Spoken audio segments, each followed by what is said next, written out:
very much about what I was going to wear in the morning. But when I looked at my sari in the car to see whether it wasn't crushed, I realized that every 20 inches of it, the color changes, the design changes. The border actually has even more changes.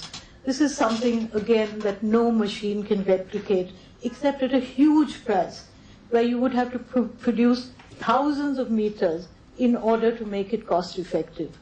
On a handloom, you can actually change every sari. With handcraft, every piece can be exclusive and unique. And as Jaya said, today, in today's world, people are really getting very tired of all these, of looking like branded clones of every high street all over the world carrying the same brands. Now that is an advantage we have and we don't seem to recognize. Even when we talk about product development for crafts, we seem to be focusing on making things smaller and cheaper and in multiples. Actually, the beauty of craft is that each piece can be unique, and you should actually use the full potential of the craft skill and the material and the motive, rather than trying to make these little boxes where the lids don't fit, or a series of small little sandalwood elephants, which frankly no one wants to buy. So, handicraft and handloom has a huge appeal in today's global marketplace. We have the opportunity and the potential to again become the world's textile hub. Handlooms are eco-friendly, energy-saving, natural. With their low carbon footprint, they hit all the buzzwords for today's green consumer. That's why the Powerloom actually wants that label, because if they can get certified as handloom, it will give them a huge entry into the international market. The Chinese, who are much cannier than us in sensing international market directions, have been coming to India for years and taking Indian craftspeople to train them in everything from Banarsi weaving to Kolhapuri chappals.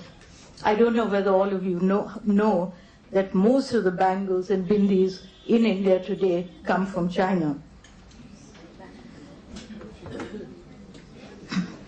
The common argument is that no one wants handloom today. So an important question is that why do the handloom lobby want to appropriate it? Of course there is a demand.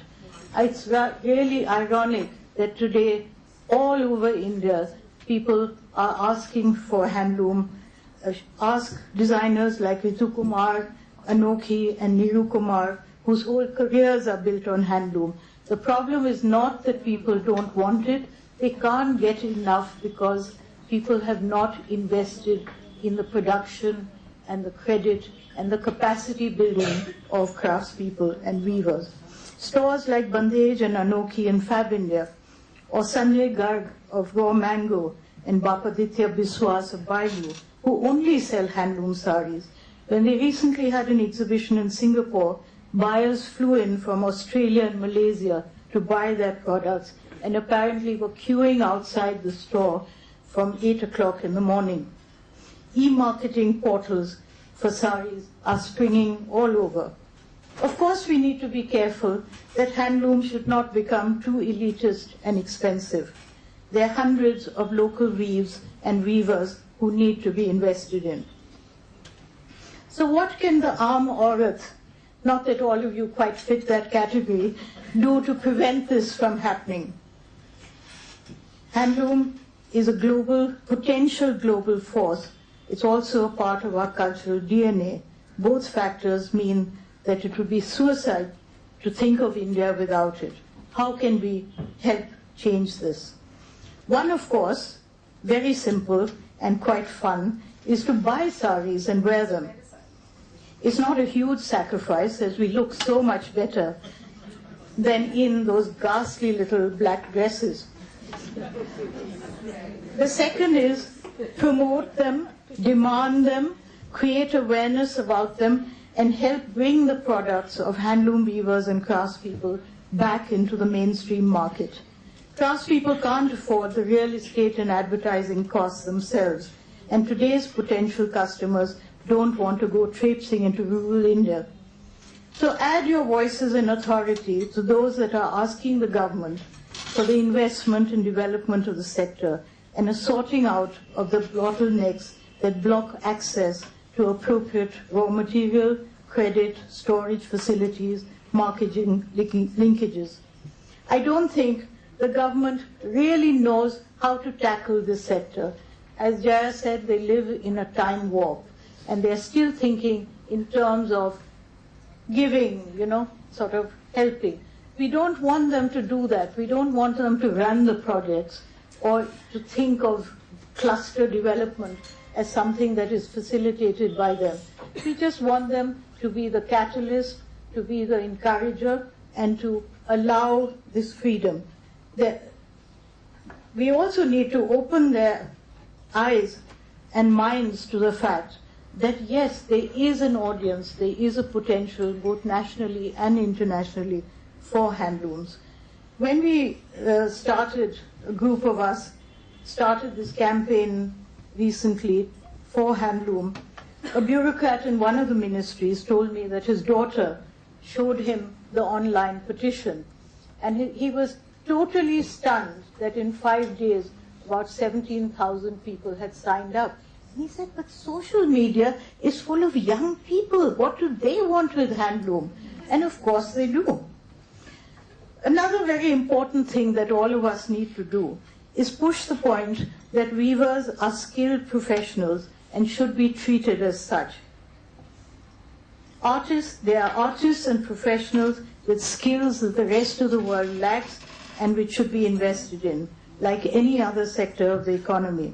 Young craftspeople need education, they need management and marketing skills, they need research and development, they need design know-how, just as other young entrepreneurs do. Don't make them passive, don't make them dependent on either the government or us. Give them the tools to go forward, just as you would with your own children. Linked to this, one awareness of craftspeople as skilled professionals is not bargaining with them. Because craftspeople sit on pavements and in hearts, we tend to sometimes treat them with condescension, and I've seen customers, obviously very well heeled, acting as if they were doing the craftsperson a favor by actually buying what they sold. Flo talked to us before we came into the hall of Mahila hearts across the country.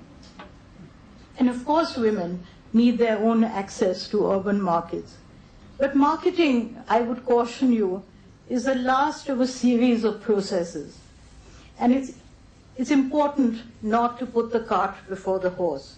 Capacity building, skills development, design and product development, costing and pricing and visual merchandising must first make these people ready for the market, must make their products something that people really want to buy, not out of compassion, but out of desire. Also, I feel that more and more, we need to get craftspeople into the mainstream markets and not push them into alternative spaces. This was something that was useful initially, but now that the consumer has acquired an interest and a desire to buy craft should be somewhere where they can access it easily. The last point of what all of us can do is, of course, support initiatives that are working for the sector. Because unless we have numbers, we really can't affect change. A friendly official in the textile ministry once advised us, government responds to a voice that is loaded. So we need to come together and weave the collective threads of problems and potential into an effective plan for the sector. One of the problems is that the sector is so diverse and far-flung. We need to collect data and statistics so we can put together a cohesive strategy instead of always just reacting to crises. So all of you with your entrepreneurial backgrounds and experience could help us put together and analyze this information and make it into a hard-hitting, convincing argument for support and survival. Thank you. Thank you, Leila. Now, I think that It has the discussions, the very able expositions that you have been presented with clearly show the way for flow. That is my view. And I realize that much fun was, of course, made of government, but much of that was justified. The fact is that the government has been at the base of trying to develop this whole sector. It has been mentioned, the fact that cooperatives were sought to be set up. Tukumar mentioned how the government has sought to intervene in marketing. The government has sought to intervene in financing. In all these sectors, government has seen itself as the center. I think what is clear from the discussions here is that the government, in this case, is not at the center, has not been at the center, and must not try to claim center stage. Government must be the facilitator, and flow. This is the role where flow can now come and take over, as a group of entrepreneurs, take over these roles in terms of industry, in terms of marketing, in terms of finance, and be the conduit between the person who is working in the field, not as a charity to that person, but as a commercial initiative, as an entrepreneurial initiative of letting them work towards this. This whole thing has a long history, and I can't resist the temptation of actually relating this story to you. I had, as chairman of the National Commission of Minorities, gone to investigate a riot that had taken place, a police firing that had taken place in a place called Forbesganj in Bihar. The village where this tragedy had taken place and a number of people had died, that village was contained of people who with the name only of Ansari. Ansari, as you know, is the Muslim community of weavers. That village, all of them were named Ansari, but there was not a single weaver there. Why was that? Because they were from the old province of Bengal. As been mentioned, the textiles of Bengal, the Bengal muslin, was a world-dominating product in its time. Obviously, and this village is proof of that, an effort was made to stamp out that industry in our country.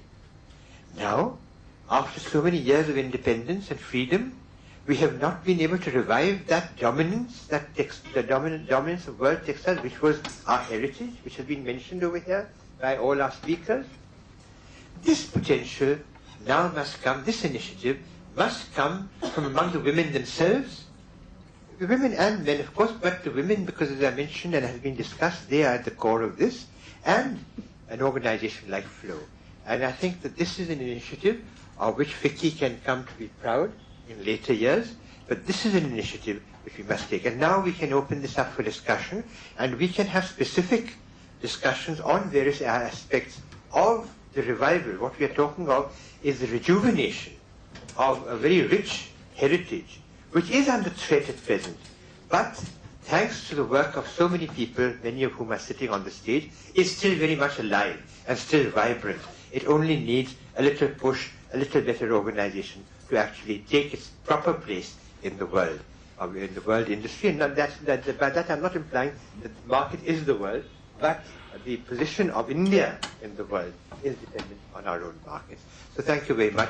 Now, if you would raise the points that you wish, and if I may request you to just mention your name and organization, and then the person from whom we are seeking an answer. Thank you.